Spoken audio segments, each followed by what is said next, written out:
Alright, this next guy coming to stage is one of our regulars here at Laughology. You guys might have seen him before. He's doing really well. Please welcome to the stage, Maximilian!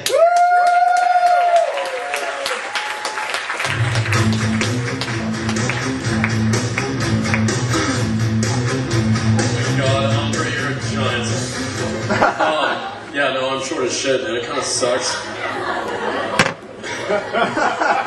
Thanks, and I haven't started with the jokes yet. Anyway, UCSB, how you guys doing? Woo! Awesome, better reception than I thought. Any freshmen here? Woo! Yeah, why you guys come to? Like, why'd you choose UCSB? The weather's better than in Ohio. Ohio? With a lot of people, and I know for me in particular, I'm from Maryland, but I came to UCSB because I didn't get into UCLA.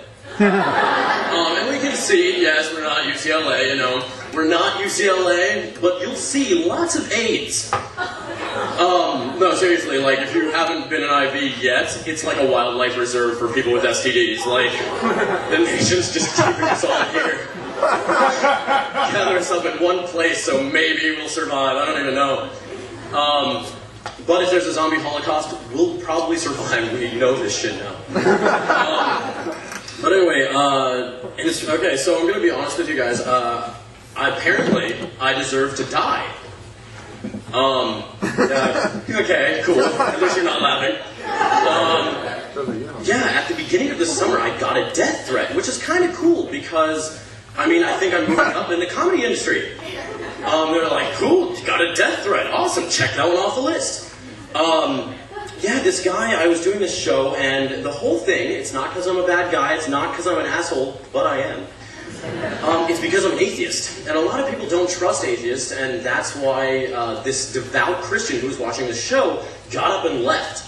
And he sees me at this Taco Bell weeks later, and I'm eating Taco Bell. Side note about Taco Bell, I feel like that's the only restaurant that's kind of like a two-way street. Like, you use gas to get there, and you have trapped gas afterwards. So, like, I'm eating there, getting trapped gas, and this guy comes up to me, and he says, hey, didn't you do stand-up a couple weeks ago? And I was kind of flattered. I was like, recognized and everything. I was like, well, yeah, I did.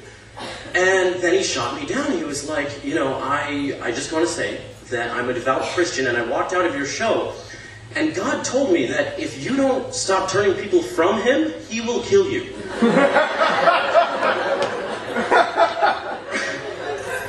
And I was thinking about it, and God sent a messenger vicariously to send me a death threat. And I hope the guy's here, really, because no hard feelings. I hope he's here with a gun to shoot me dead. I will be the first atheist martyr.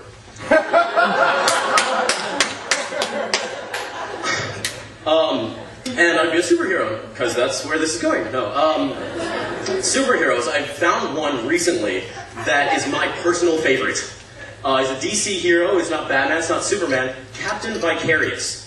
He just takes credit for everything else, for everything other superheroes did for him. So he's just sitting at the Fortress of Solitude all day. Superman comes up, hey, Vicarious, because Superman's from Jersey.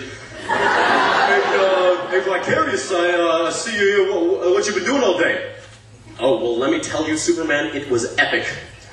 Why don't you tell me what you did first, so I don't, I don't want to spoil your fun.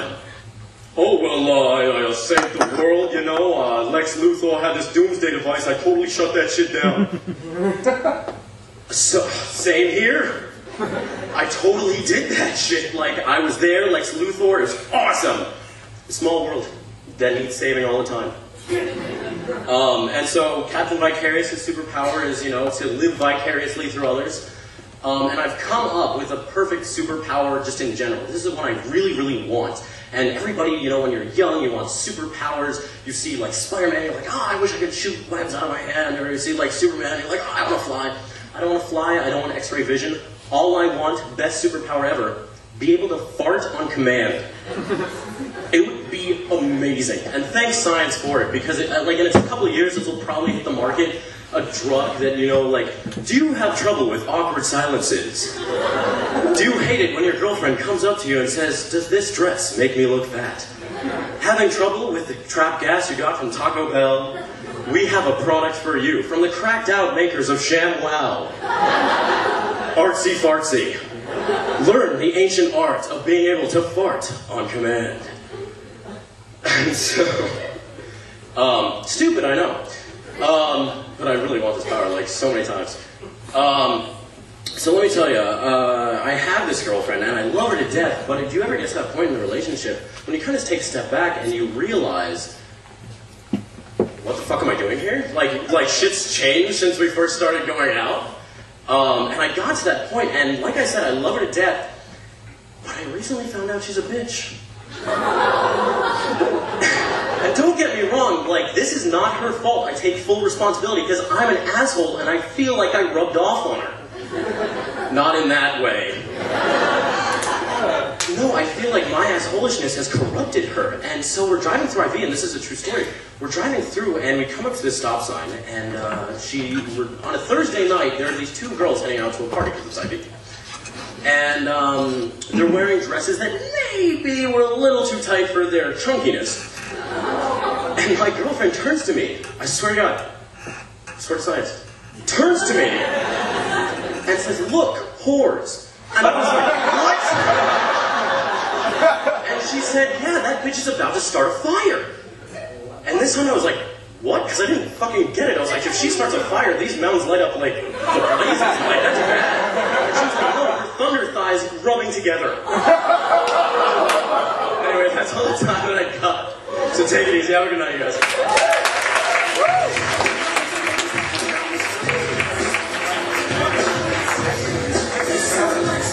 Hey, Maximilian. I was just washing my hands in the back. Did you just call your girlfriend a bitch?